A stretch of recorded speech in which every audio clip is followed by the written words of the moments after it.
হুম, বলুন, বলুন। তা কেমন থাকবে আবহাওয়া? আগামী কয়েকদিন ওয়েদার এরকম যে আহ, আহ, কোথাও হয়তো খুব হালকা বা মাঝারি ধরনের দু এক জায়গাতে হয়তো একটু আধটু বৃষ্টি হতে পারে। আহ, তবে অনেক জায়গাতে আপনার ড্রাই ওয়েদারও থাকবে। আর অ্যাকচুয়ালি একরকম একই রকম ইউনিফর্ম ওয়েদার তো প্রত্যেকদিন থাকছে না। যেমন ধরুন আজকে পশ্চিমবঙ্গের মোটামুটি সবকটা জেলাতেই আপনার আইসোলেটেড রেনফলের কথা বলা হয়েছে আর কি, বা প্রত্যেকটা জেলাতেই। তবে কালকে দক্ষিণের জেলাগুলো বাদ, দক্ষিণ মানে আমি বলতে চাইছি মেদিনীপুর এবং ২৪ পরগনা দুটো জেলা বাদ দিয়ে অন্য জেলাগুলোতে কিন্তু বৃষ্টির সেরকম সম্ভাবনা নেই। যেটা পশ্চিমের জেলাগুলোতে, যেটা আমরা প্রথমে আশা করেছিলাম পশ্চিমের জেলাগুলোতে। তারপরে আপনার এটা আশা করার কারণটা হচ্ছে কি, পশ্চিমের জেলাগুলো তো খুব হিটেড হলো এই কদিনে। আমরা ভেবেছিলাম যে আপনার ওয়াটার ভেপারের ইনকারশন হবে, সেই ইনকারশনের জন্য আমরা বজ্রগর্ভ মেঘটেক পাবো এবং বৃষ্টি টিষ্টি পাবো, কিন্তু সেটা আমরা পেলাম না আর কি। ফেভারেবল সিচুয়েশন ছিল না। তবে ডে আফটার টুমোরোতেও কিন্তু আমরা আপনার এই পশ্চিমের জেলাগুলোতে বৃষ্টি হওয়ার সম্ভাবনা আছে দক্ষিণবঙ্গে, মানে পুরুলিয়া বাঁকুড়া ওই জেলাগুলোতে। কিন্তু কলকাতা হুগলি হাওড়া ওখানে কিন্তু মেনলি ড্রাই ওয়েদার থাকবে বলেই আমরা এখন অ্যান্টিসিপেট করছি। This is about your Dakshinbanga. আর গত কয়েকদিন রীতিমতো গরম গেছে, তারপরে আবার বৃষ্টি হয়েছে, তাপমাত্রা বাড়তে শুরু করেছে। তাপমাত্রা বাড়তে শুরু করেছে।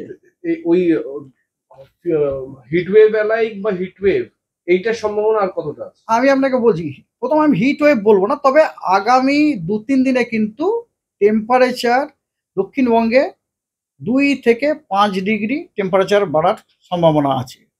তবে সব জায়গাতে ৫ ডিগ্রি নয়, সব জায়গাতে ২ ডিগ্রিও নয়। সাউথের জেলাগুলোতে আমরা আশা করতে পারি দু ২-৩ ডিগ্রি বাড়বে। পশ্চিমের জেলাগুলোতে আপনার একটু বেশি বাড়বে আর কি। তবে ম্যাক্সিমাম ৫ ডিগ্রি বাড়বে বলেই আমার মনে হয়। কিন্তু তারপরে কিন্তু ওটা আবার স্ট্যাগনেন্ট হয়ে যাবে আর কি। তারপরে সিগনিফিক্যান্ট টেম্পারেচারে বাড়ার কোনো চান্স কম আছে। কমারও চান্স কম। কমারও চান্স কম আছে। এখন কমার কোনো আমরা লক্ষণ দেখছি না। আমরা এখন বাড়ারই লক্ষণ দেখছি দক্ষিণবঙ্গে। সেই বাড়াটা হচ্ছে কি আগামী ২-৩ দিনে ২ থেকে ৫ ডিগ্রি টেম্পারেচারের বাড়ার সম্ভাবনা আছে এবং তারপরে no significant change in the temperature. Uttarbanga sir?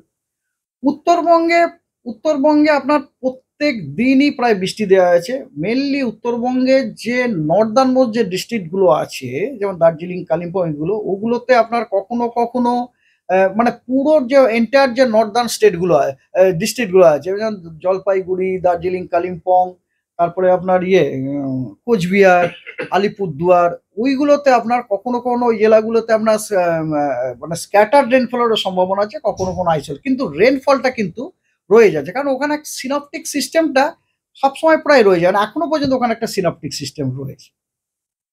Adjacent বাংলাদেশে একটা সাইক্লোনিক সার্কুলেশন আছে, আবার আসামেও একটা আছে। এবার ওই দুটো জুড়ে দিলে আপনার একটা মোটামুটি অক্ষরেখার মতো ০.৯ কিলোমিটার দিয়ে পাস করছে, না that is actually favouring thunderstorm activity over that region. এবং তার জন্য যখন আপনার ময়েশ্চার ইনকারশন একটু ঠিকঠাক আছে, তখন আপনার বৃষ্টিপাত হয়ে যাচ্ছে। এই জন্য বৃষ্টিপাতটাও আপনার কখনো কখনো ওটা মোর দ্যান ফিফটি, মানে মোর দ্যান 25% এরিয়াতে, কখনো কখনো লেস দ্যান 25। এই মুহূর্তে তাহলে সতর্কবার্তা কি? সতর্কবার্তাও আছে। হিট ওয়েভের সতর্কবার্তা নেই, কিন্তু সতর্কবার্তা দেওয়া হয়েছে। একটুখানি বন্ধ করুন, সতর্কবার্তাটা একটু দেখে নিই। সতর্কবার্তা হিট ওয়েভের তো কোনো সতর্কবার্তার কোনো প্রশ্ন নেই এখন। সতর্কবার্তা দক্ষিণবঙ্গে থান্ডারস্টর্ম, রেন, কখনো কখনো লাইটনিং, ঝোড়ো হাওয়া ৩০ থেকে ৪০ কিলোমিটার কয়েকটা জেলাতে বলা হচ্ছে, সেটা হচ্ছে পশ্চিমের জেলাগুলো এবং দক্ষিণ ২৪ পরগনা। একটুখানি কাটুন।